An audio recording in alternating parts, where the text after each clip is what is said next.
교재 57페이지 보겠습니다.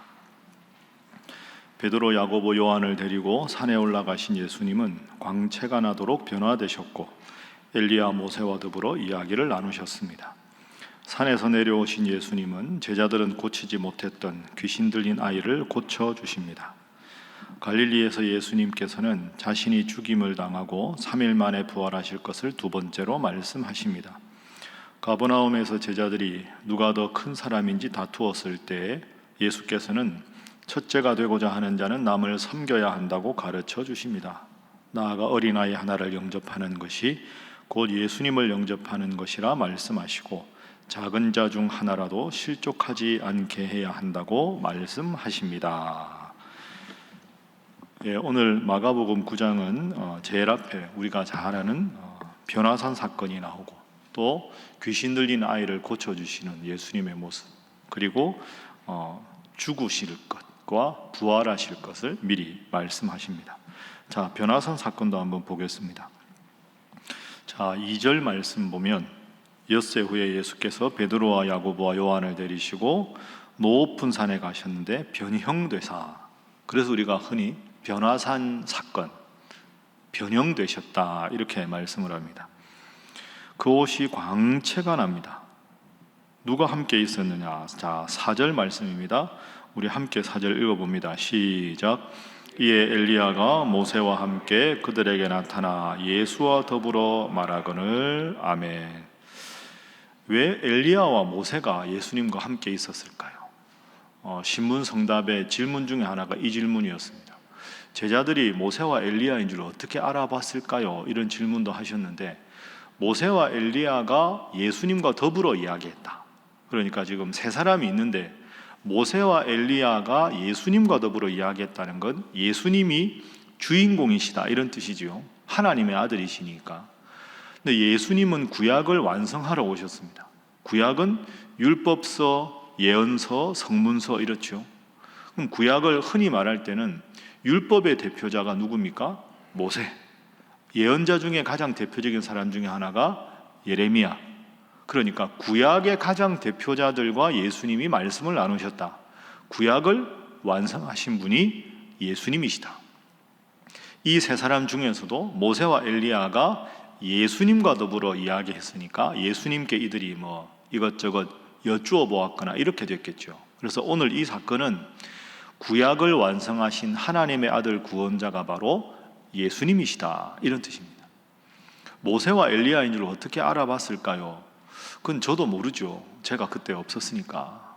그런데 상식적으로 생각을 해보면 산이 변화가 되고 누가 봐도 환하게 이건 천국의 천상의 빛깔이 아니면 형용할 수 없는 데서 두 사람을 본 것 자체가 더 큰 기적 아닙니까? 그러면 그 큰 기적을 일으켜 주신 하나님께서 이 베드로와 요한에게 저 사람이 모세구나, 저 사람이 엘리야구나 하고 알아볼 수 있는 것은 당연한 일이다. 왜? 이것 자체가 더 큰 기적이니까. 그러면 왜 이 제자들이 이 기적을 경험하였을까요? 오늘 우리에게 주는 교훈이 무엇일까요? 여러분, 우리가 신앙생활 하다가 잘 하다가도 때로 힘들 때가 있습니다. 신앙이 흔들릴 때도 있고 마음이 힘들 때는 정말 하나님 왜 안 도와주실까? 이럴 때 내가 다시 기도할 수 있고 내가 힘을 낼 수 있는 비결이 뭡니까? 하나님의 전적인 섭리와 기적이 아니면 도저히 설명할 수 없는 여러분의 과거의 체험을 기억하면, 그렇지, 그때 그건 은혜 아니면 설명이 불가능하지. 그때 그 일은 하나님의 기적 아니면 내가 오늘 있을 수가 없어. 그런 경험과 체험을 떠올리면 그래, 내가 흔들리면 안 되겠다 이렇게 되는 거죠. 그러니까 여러분들에게 변화산의 체험이 무엇입니까? 언제였습니까? 이걸 여러분이 오늘 본문을 통해서 읽어야 합니다. 그 변화산의 경험이 있기 때문에 산 아래 내려가서 산 아래 아무리 죄가 많아도 변화산에서 본 게 있기 때문에 산 아래 동네를 변화산처럼 변화시킬 수 있는 능력을 하나님이 주시는 거죠. 그래서 오늘 첫 번째 기도 제목은 나의 변화산을 기억하며 또 체험하게 하소서 하는 것입니다. 나의 변화산을 기억하며 또 체험하게 하소서. 그래서 체험이 사실 중요합니다. 너무 체험에만, 신비로운 경험만 의존하고 말씀을 소홀히 여기는 것도 문제지만, 늘 예배당에 왔다 갔다 수십 년 하는데 이런 내 인생의 변화산의 경험이 없으면 신앙이 흔들릴 때 걷잡을 수 없이 없어져 버립니다. 그러니까 이제 예를 들어서 여러분이 처음으로 방언을 받았을 때, 아니면 정말로 아이가 아팠는데 내가 간절하게 병원 갈 수 없는 상황인데 붙잡고 기도했는데 하나님이 기적으로 고쳐주셨을 때, 누가 봐도 이건 안 되는 일인데 하나님이 기적으로 여러분이 다시 재기할 수 있었을 때, 특별한 하나님의 은혜가 아니고는 설명할 수 없는 변화산의 체험이 여러분을 붙잡는 겁니다. 그걸 기억해야 합니다. 더 중요한 건 이 경험이 과거의 경험으로만 있어서는 안 됩니다. 끊임없이 이 경험이 계속되어야 내 인생에 회의가 될 때도 이것으로 극복할 수가 있는 거죠. 그래서 오늘 이 변화산 사건을 여러분 꼭 기억하면서 내 인생에도 변화산의 체험이 있게 하시고, 또 한 번의 경험이 아니라 늘 이 경험이 내 인생에서 또 일어나고 또 일어나서 굳건한 믿음 생활 잘하는 여러분 되시기를 주님 이름으로 축복합니다. 자, 두 번째는 14절 이하의 말씀해 보십시오. 예수님께서 귀신 들린 아이를 고쳐주십니다. 자, 17절에 보니까 무리 중에 하나가 대답하되 선생님, 말 못하게 귀신 들린 내 아들을 선생님께 데려왔습니다. 귀신이 이 아이를 힘들게 합니다. 그런데 문제가 뭡니까? 제자들이 못 고칩니다. 귀신 들린 아이의 아버지가 그 아들을 데려왔는데 못 고칩니다. 20절에 보면 막 경련이 일어나고 거품이 일어납니다. 자, 그렇게 하고 예수님께서 고쳐주시죠. 25절 말씀. 자, 25절 우리 함께 읽어봅니다. 시작. 예수께서 무리가 달려와 모이는 것을 보시고 그 더러운 귀신을 꾸짖어 이르시되 말 못하고 못 듣는 귀신아, 내가 네게 명하노니 그 아이에게서 나오고 다시 들어가지 말라 하시매. 아멘. 귀신을 향해서 꾸짖으십니다. 26절, 귀신이 소리 지르며 나갑니다. 일으키시니까 아이가 일어납니다. 제자들은 이걸 못하고 예수님만 이걸 한 거죠. 어떻게 이게 가능합니까? 29절 말씀. 자, 왜 우리는 못했습니까? 예수님 대답입니다. 함께 읽습니다. 29절 시작. 이르시되 기도 외에 다른 것으로는 이런 종류가 나갈 수 없느니라 하시니라. 아멘. 열심히 기도해라. 그러면 이런 능력을 하나님께서 주실 것이다. 그러니까 이게 예수님과 제자의 차이점입니다. 예수님은 병든 사람 고치고 귀신 들린 사람 쫓아주시고 어떤 논쟁에도 이기시고, 그리고 한 명만 고치는 게 아니라 오병이어 사건도 일으키시고 물리도 그러시고 심지어 죽었다가 3일 만에 살아나시고. 그러니까 예수님은 하나님과 능력이 같으신 분이니까 못하는 게 아무것도 없으신 분인데 제자들은 지금 이걸 못하지 않습니까? 이런 질문도 있었습니다. 왜 이런 기적이 요즘에는 잘 안 일어나느냐, 이런 기적을 일으키는 것에 대해서 좀 설명을 해 주십사. 이런 신문 성답에 질문도 있었습니다. 여러분, 이런 기적은 지금도 일어날 수 있습니다.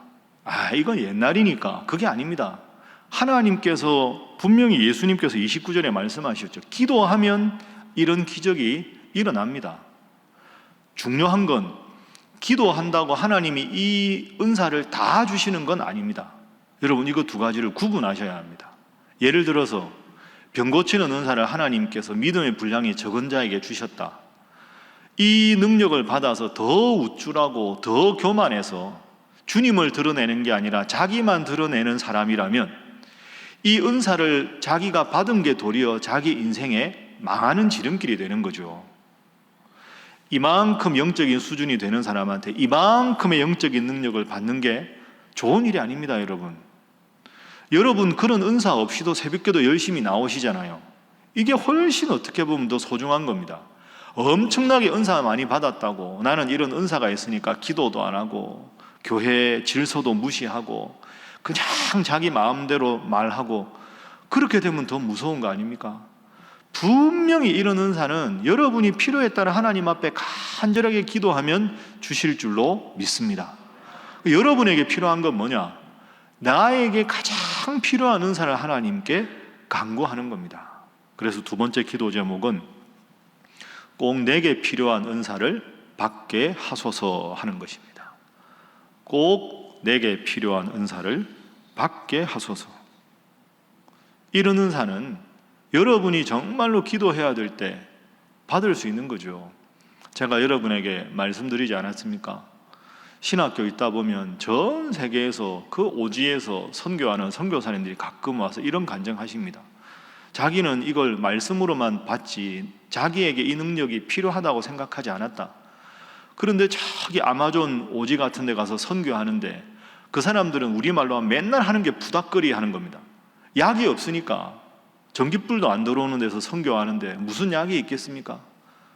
거기서 선교하려면 하나님 앞에 무슨 능력이 필요하겠습니까? 사람이 다쳤는데 아무리 우리로 말하면 부닥거리 해도 안 낫잖아요. 그런데 이 아이가 나으면 선교가 될 거 아닙니까? 저 선교사는 무서운 사람이다. 그럴 때 간절하게 기도하니까 기적적으로 하나님께서 그 아이를 낫게 해주셨다는 거죠.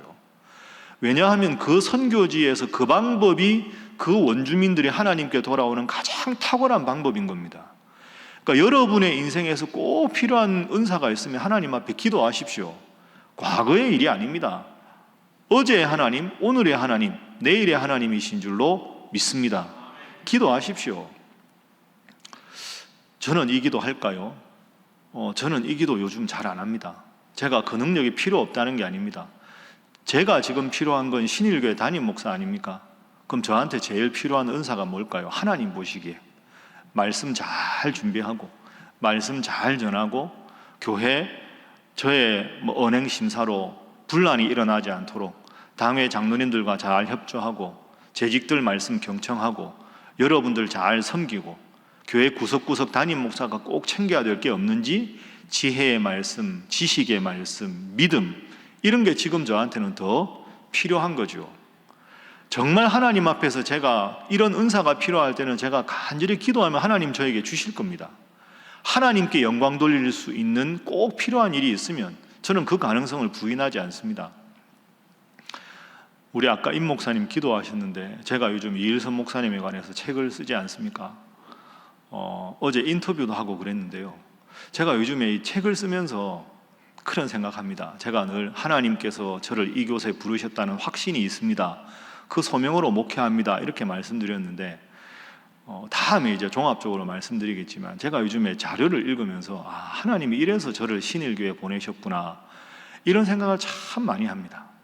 왜냐하면 우리 교회 과거 역사를 우리 45년 11월에 우리 교회가 창립됐지 않습니까? 그럼 이일선 목사님 전기를 쓰려면 왜 오셨는지 40년대 50년대 그분이 썼던 무수한 그 언론 기고문 그때 당시 당회록 이거 봐야 되는데 거의 국한문 혼용입니다. 옛날 당회록 다 한문으로 섞어서 썼잖아요. 막 흩날려서 쓰시거든요. 그 제가 교만한 게 아니고요. 저희 나이에 그 한문을 보고 바로 해독할 수 있는 학자가 별로 없습니다. 이건 한국교회에서 전공한다고 할 수 있는 게 아니지요. 그리고 우리 이일선 목사님에 관한 자료 중에서 제일 좋은 자료가 그 슈바이처 박사님 하고 같이 병원에서 있었던 친구 중에 일본 사람이 있습니다. 다카하시 박사라고. 이분이 이일선 목사님에 관하고 책을 쓰려고 전 세계에서 이일선 목사님에 관한 신문기사, 우리나라 신문기사를 다 축소 복사해서 이만한 책을 만들어 놨습니다. 거기에 반은 자료가 다 영어로 되어 있습니다. 미국 가서 강의한 거, 영어로 글 발표한 것. 저는 미국에서 공부했으니까 영어로 기사 읽는 게 어렵지가 않습니다. 제가 이제 그런 거 하나하나 보면서 우리 교회 역사에 없었던 구절들을 찾아서 그걸 이제 책에 쓸 때 쓰고 당회록 보고 인용하고 이러면서 제가 원래도 하나님이 이 교회에 부르셨다는 소명이 있었지만 나는 장신대에서 있다가 여기 올 때 이일선 목사님을 몰랐는데 내가 이일선 목사님에 관해서 책을 쓸 줄도 몰랐는데 한국교회가 이렇게 추락하는 위상 속에서 밭에 감추인 보화 같은 목사님에 대해서 좋은 사례를 개발해서 다음에 신학생들에게도 본받을 수 있는 롤모델을 만들고 신일교회 성도들에게도 우리 교회가 얼마나 좋은 교회인지 깨닫게 하고 한국교회 전체적으로도 참 하나님 영광 받으시는 귀한 일이다. 그러고 생각해서 보니까 제가 유교 공부했으니까 한문도 읽을 수 있고, 미국에서 공부했으니까 영어로도 볼 수 있고, 교수니까 책 쓰는 것도 어느 정도 쓸 수 있고, 하나님이 정말로 이래서 나를 신일교에 보내신 이유를 또 하나 확인했구나. 그래서 제가 요즘 참 감사합니다. 매일 주일 이거 준비하고 새벽기도 준비하는 거 외에는 방에서 주로 그런 자료를 보면서도 요즘 피곤하지 않습니다. 하나님이 여러분을 통해서 기도하게 하셔서 제가 건강한 거지만, 그래서 저에게 주신 은사대로 제가 하는 겁니다. 그럼 여러분 신나지요. 몸은 힘들지만 많이 짜증나거나 지치지 않습니다. 하나님이 이래서 나에게 이런 공부를 시키셨구나. 하나님이 이걸 통해서 내가 하나님께 영광 돌리기를 원하시는구나. 이 일을 통해서 우리 신일교회가 하나님 앞에 더 건강한 교회가 되기를 원하시는구나. 이 일을 위해서 제가 도구가 된다면 그것으로 기뻐할 수 있는 게 그게 목사 아닙니까? 그게 여러분입니다. 토요일마다 정말 성실하게 깔끔히 오시는 분들, 하나님 여러분에게 그런 귀한 은사를 주신 겁니다. 직분의 은사도 주시고 섬김의 은사도 주시고. 우리가 할 일이 무엇입니까? 오늘 본문 말씀 두 가지 교훈입니다. 늘 하나님 나에게 주신 은사, 늘 체험, 내 변화산을 늘 기억하고, 여러분이 하나님께 영광 돌리기 위해서 꼭 필요한 은사가 있으면 그걸 은사를 더 개발하고, 또 은사를 위해서 간절히 기도하고, 그 일을 통해 제일 중요한 건 겸손하게 하나님 잘 섬기셔서 여러분이 도구가 되어 하나님께서 주신 은사로 하나님께 영광 돌리는 여러분 모두가 되시기를 주님 이름으로 축복합니다. 기도하겠습니다. 오늘은 이 두 가지 제목으로 기도하겠습니다. 내가 하나님께로 받은 소중한 은혜의 경험, 내 변화산의 경험을 늘 기억하게 하시고, 과거의 기억만으로 아니라 늘 체험하며 살아가게 하여 주옵소서. 하나님, 저에게 가장 필요한 은사가 무엇입니까? 그 은사를 잘 개발하여 은사를 주신 하나님 앞에 더 겸손히 영광 돌리는 삶, 섬기고 희생하고 나누고 베풀고 새벽기도 열심히 참석하고 임마누엘 찬양대 열심히 하고 깔끔히 하는 모든 것이 은사이오니 주님 더 충성하게 하여 주시옵소서. 다 함께 주님 앞에 기도하겠습니다. 주여 믿습니다. 주여 믿습니다. 주여 믿습니다.